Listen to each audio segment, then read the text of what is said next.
tema ataupun topik khotbah hari ini, Minggu tanggal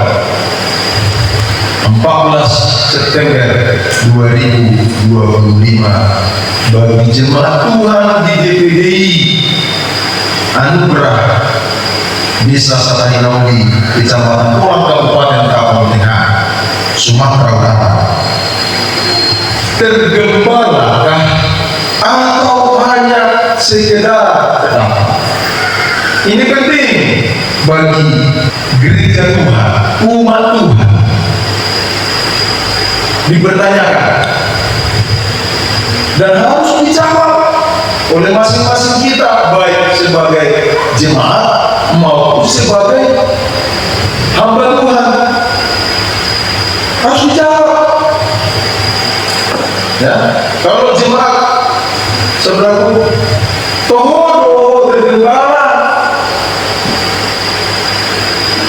jangan-jangan nggak tergembala. Ya, apa level kalau tidak tergembala? Hanya sudah terdaftar. Ya. Gembala sidang ataupun hamba Tuhan juga, benarnya kau mengasihi Tuhan? Jawabannya juga harus jelas sesuai dengan firman Tuhan. Bukti seorang mengasihi Tuhan dalam konteks ini yaitu menggembalakan jiwa-jiwa. Kasih seorang hamba Tuhan dapat dilihat, diukur menurut konteks ini, gembalakan domba-domba. Akhir dari semua penginjilan Tuhan Yesus harus tergembala. Pengertian tergembala, hidup dalam ketaatan, kesetiaan, dan melakukan firman Tuhan,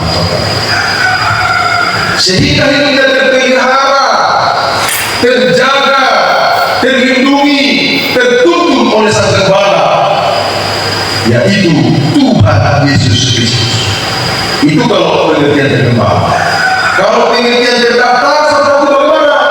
Pengertian terdaftar sebagai anggota jemaat, namun tidak hidup dalam ketaatan, tidak hidup dalam kesetiaan, melakukan firman, tidak taat, tidak setia melakukan firman, saudara. Dia memang menjadi orang Kristen, dia ada dalam gereja, tapi dia tidak menjadi orang firman. Itu dikategorikan orang yang hanya sekedar terdaftar di GPD kita ini, yang kita cintai ini, dimanapun kamu berada, di GPD manapun kamu berada di seluruh Indonesia ini, ya, sesuai dengan firman Tuhan. Dalam konteks Yohanes pasal 21 ini, Tuhan inginkan kita itu tergembala dengan baik, bukan hanya sekedar terdaftar, saudara. Amin. Haleluya. Amin. Nah, apa ciri-ciri seseorang itu sudah tergembala?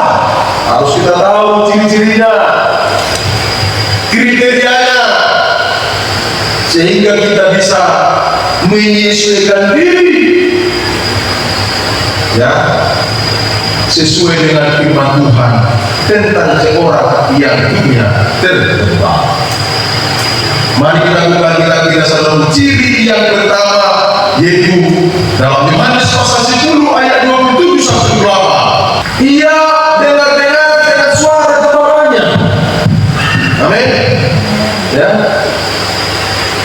Kalau ada jemaat tidak mau lagi dengar suara gembala, itu tidak mencerminkan seorang jemaat yang hidupnya tergembala. Ya, tidak mencerminkan. Kalau ada jemaat yang hidupnya semau gue, sesuka hati, salah satu contoh misalnya hidup semau gue dan sesuka hati, datang bergereja hari ini, kemudian 6 bulan lagi nggak gereja lagi, satu keluarga atau mungkin nggak bekerja lagi, sisa ayah kepala rumah tangga hanya sang istri yang disuruh gereja dan anak-anak. Bukankah ini sangat tidak pas dengan apa yang dimaksudkan oleh Tuhan Yesus dalam garis pasal 10? Tapi jangan sampai meninggalkan ibadah, jangan sampai melupakan persekutuan dengan Tuhan. Nah, itulah saudaraku ciri yang pertama orang yang tergembala. Lalu kemudian ciri yang kedua saudaraku, yaitu Yeremia 17 ayat 5 sampai 7. Ciri yang kedua, orang yang hidupnya tergembala, yaitu mengandalkan Tuhan. Amin. Mengandalkan Tuhan, hidup mengandalkan Tuhan, tidak khawatir dalam tahun kering.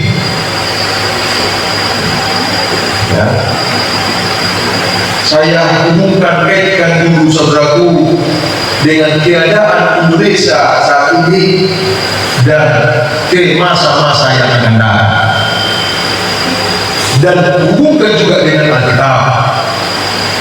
Alkitab berkata, semakin dekat kedatangan Tuhan bukanlah zaman semakin membaik, walaupun ada upaya-upaya manusia itu sendiri lewat pemerintahan punya program, punya cita-cita agar lebih baik, lebih maju dan lebih sejahtera. Itu tidak kita pungkiri, tetapi Alkitab juga tidak boleh kita tolak. Apa yang dikatakan dalam Alkitab? Coba kita lihat dalam kata-kata. Kita tinggalkan dulu sebentar ini. Dalam kitab Timotius dikatakan saudaraku, 2 Timotius 3, silakan Anda baca. Apa kata Alkitab juga tidak boleh kita pungkiri, kita abaikan begitu saja. Mari ayat 1 mulai. Keadaan manusia pada akhir zaman. Ketahuilah bahwa pada hari-hari terakhir akan datang masa yang sukar. Akan datang masa yang sukar, saudaraku. Manusia akan mencintai dirinya sendiri dan menjadi hamba uang. Coba kau perhatikan apa yang terjadi di Indonesia saat ini. Kalau kita lihat dalam pembukaan Undang-Undang 45 sudah jelas di dalam alinea yang keempat, tujuan daripada berbangsa bernegara, mencerdaskan kehidupan bangsa, ikut serta dalam ketertiban dunia, mensejahterakan masyarakatnya. 80 tahun Indonesia merdeka. Kemarin 17 Agustus 2025, dengan usia yang 80 tahun, lalu aku sebagai seorang warga Indonesia, sebagai seorang hamba Tuhan, saya pikir sudah makmur Indonesia ini, sudah sejahtera kita ini, saudara. Tapi karena memang manusia mencintai dirinya sendiri, yang tidak pernah akan puas dengan apa yang sudah dia peroleh. Coba kita lihat itu, makanya sampai terjadi apa yang terjadi di medsos. Oknum anggota dewan bicara habis-habisan, dan kita lihat juga di dalam Indonesia, saudaraku. Coba lihat di Nepal. Saya bicara apa adanya yang di medsos, bukan box ini.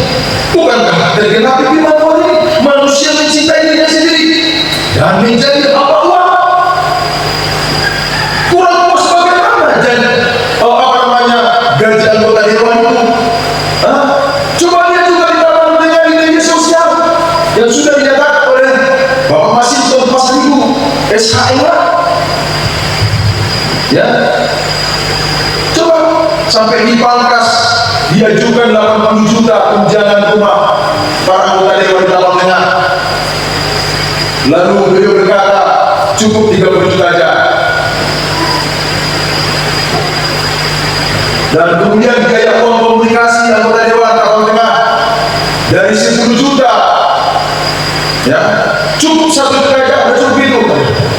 Akhirnya persetujuan pun terjadi.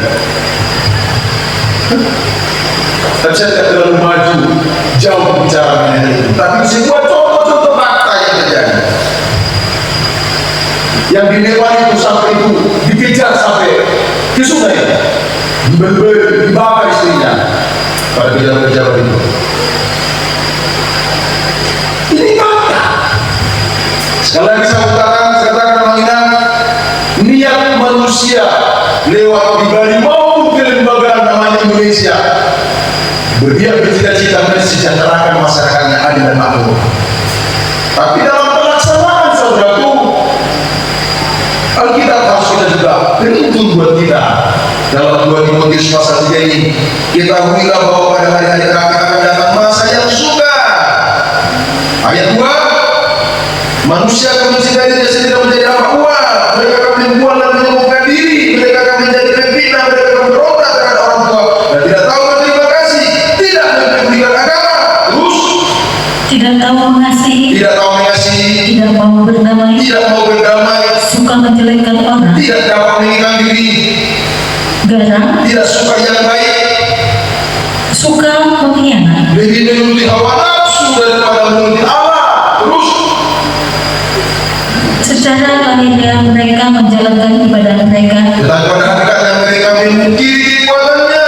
Jauhlah mereka itu, sebab di antara mereka terdapat orang-orang yang menyelundup ke rumah orang lain dan menjerat perempuan-perempuan lemah yang syarat dengan dosa dan dikuasai oleh berbagai-bagai nafsu, yang walaupun selalu ingin diajar namun tidak pernah dapat mengenal kebenaran. selalu ingin diajar tapi tidak pernah dapat mengenal kebenaran. Saudaraku, dia ada di gereja tapi dia tidak mau dan tidak akan pernah mengenal kebenaran karena dia hanya dapat berprinsip kebenaran dirinya sendiri yang benar. Ya, terus Sama seperti Yanes dan Yambres menentang Musa. Demikian juga mereka menentang kebenaran. Akal mereka bobrok dan iman mereka tidak tahan uji. Cukup. Ya, sekali lagi saya ulangi. Ya, kebenaran Alkitab tidak bisa kita abaikan begitu saja. Ingat saudara firman Tuhan ini, hanya orang yang mengandalkan Tuhan, orang-orang yang tergembala, yang kita hidupnya berkenan dalam Kristus nama saudara. Ya, sekali lagi, hanya orang yang mengandalkan Tuhan yang bisa tetap berkenan melewati itu semua. Katakan amin. Haleluya saudara. Sikap perilaku sehari-hari menjadi seorang jemaat Tuhan yang tidak taat sama Tuhan, itu adalah pemberontakan. Kamu tidak peduli dengan ibadah, kamu tidak peduli dengan suara gembalamu. Gembalamu yang di surga, Bapak di surga, gembalamu diberi dan gembala sedang yang mengasihi kamu. Ya, namun gondi di Parmako tanpa kau gaji, tapi doakan kamu. Tapi apa balasnya? Balasnya adalah ketaatanmu kepada Tuhan, bukan doamu. Bagian yang terakhir saudaraku, ciri dari orang yang tergembala, ya, yaitu dalam ya Mazmur 23 ayatnya yang ke-1 sampai kepada ayatnya yang ke-4. Tuhan gembalaku yang baik. Mazmur Daud. Tuhan adalah gembalaku, takkan kekurangan aku. Iya, orang yang tergembala dengan baik takkan kekurangan. Perhatikan amanah, takkan pernah kekurangan. Kalau dia tergembala takkan kekurangan. Terus Ia membaringkan aku di padang yang berumput hijau. terus Ia membimbing aku ke air yang tenang. yang menyegarkan jiwaku Ia menuntun aku di jalan yang benar. oleh karena namanya, ya Pak. Sekalipun aku berjalan dalam lembah kekelaman, aku tidak takut bahaya. Nah yang kedua saudaraku, yang pertama tadi, ya, kalau tergembala, saudaraku takkan kekurangan dirinya. Yang kedua saudaraku, sekali kita berjalan dalam lembah kekelaman, ya, maka dikatakan aku tidak takut berbahaya sebab engkau besertaku. Ya, ini penyertaan Tuhan sertaku diperlukan, kita perlukan. Bukannya mudah hidup ini, terkadang kita masuk dalam lembah-lembah kekelaman. Ya, apakah lembah kekelaman itu berupa sakit penyakit? Itu lembah kekelaman. Lembah kekelaman. Saya mengatakan lembah kekelaman. Bayangkan kalau misalnya kamu jatuh sakit yang sangat parah. Ya, bukan itu sesuatu penderitaan yang sangat mengerikan. Tapi Tuhan katakan saudaraku, sekalipun kamu berjalan dalam lembah kekelaman, aku tidak takut bahaya. Artinya kalau aku memang jasmaniku ini sakit, dan kemudian dia benar kita bisa senang menjadi itu. Olah Yesus dorong aku, salahku lindung. Ada kan? Rapun Yesus boya mona talu musuhi narum. Haleluya, ayo semua. Damai biar habis semuanya. Tuhan Yesus dorong salihu tono Yesus orang aku namai. Betapa indahnya itu saudara. Kalaulah semua orang Kristen memenuhi hadirat Tuhan, kalau semua orang Kristen taat kepada Tuhan, betapa indahnya kekristenan ini, betapa menyenangkan kekristenan ini, betapa bahagianya harmonisnya rumah tanggamu. Kepala rumah tangga sang suami menggandeng istrinya dan anak-anaknya sama-sama berangkat ke gereja. Apakah itu tidak indah, saudaraku? Bukankah itu yang diinginkan Tuhan dalam kehidupan rumah tanggamu? Tapi kalau coba hanya ibu yang berangkat ke gereja, ada anak mungkin 5, tapi hanya 1 yang patuh, 4 lagi yang patuh. Ya kan? Itu gimana coba itu rumah tangga itu? Padahal mereka waktu mau datang dulu setelah berjanji ingin melangkah kepada pernikahan, lalu saat pernikahan mereka sudah berjanji kepada Tuhan, karena mereka terima berkat dari Tuhan di saat pernikahan. Sudah berjanji mereka, sehidup semati taat sama Tuhan, taat sama gembala, tapi pada kemudian setelah rumah tangga tidaklah mereka lakukan. Bukankah itu sama seperti Adam dan Hawa waktu taman Eden? Mereka lebih mendengarkan suara iblis daripada suara keluarga sejarah gambar-gambar dari Adam dan Hawa, keluarga Adam dan Hawa yang dulu. Jangan hanya panggil kita mengkritiki dan menilai keluarga Adam dan Hawa di taman Eden. Sekarang saudaraku, keluarga kita yang sekarang ibarat keluarga Adam dan Hawa di masa sekarang. Apakah keluarga Adam, keluarga kita yang sekarang patuh sama Tuhan atau lebih mendengarkan suara iblis? Ya, saya melihatnya seperti itu, saudara. Saya melihatnya seperti itu. Oleh karena itu, saudara yang dikasih Tuhan, 3 ciri ataupun kriteria tergembala sebagaimana yang dibutuhkan oleh Tuhan Yesus kepada Simon Petrus sebagai muridnya untuk mengambil sikap sebagai seorang gembala.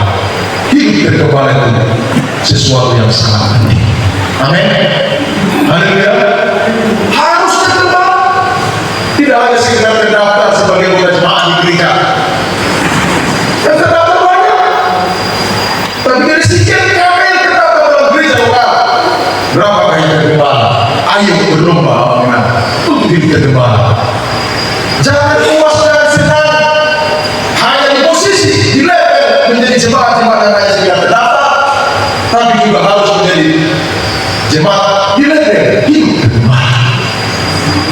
Semakin naik kau denganmu, semakin tinggi, saudaraku. Ya, berkat Tuhan yang akan kau terima dan kau peroleh dalam hidup.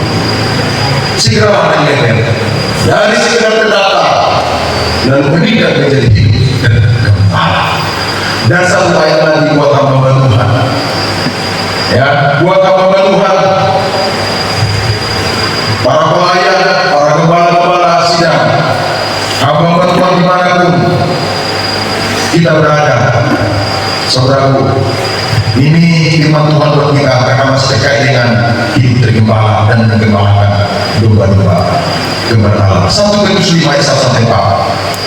1 Petrus 5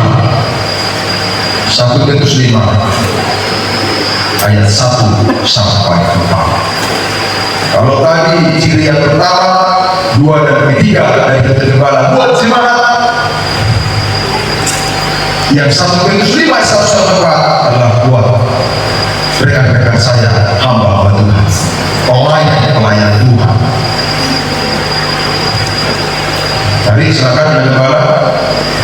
Gembalakanlah kawanan domba Allah. Ya, ayat 1. Aku menasihatkan para penatua di antara kamu. Iya, terus. Aku sebagai teman penatua dan saksi penderitaan Kristus, Terus.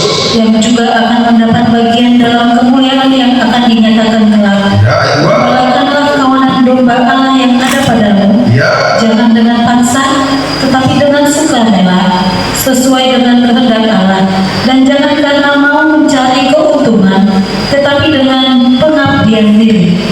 Janganlah kamu berbuat seolah-olah kamu mau memerintah atas mereka Ya, terus. yang dipercayakan kepadamu.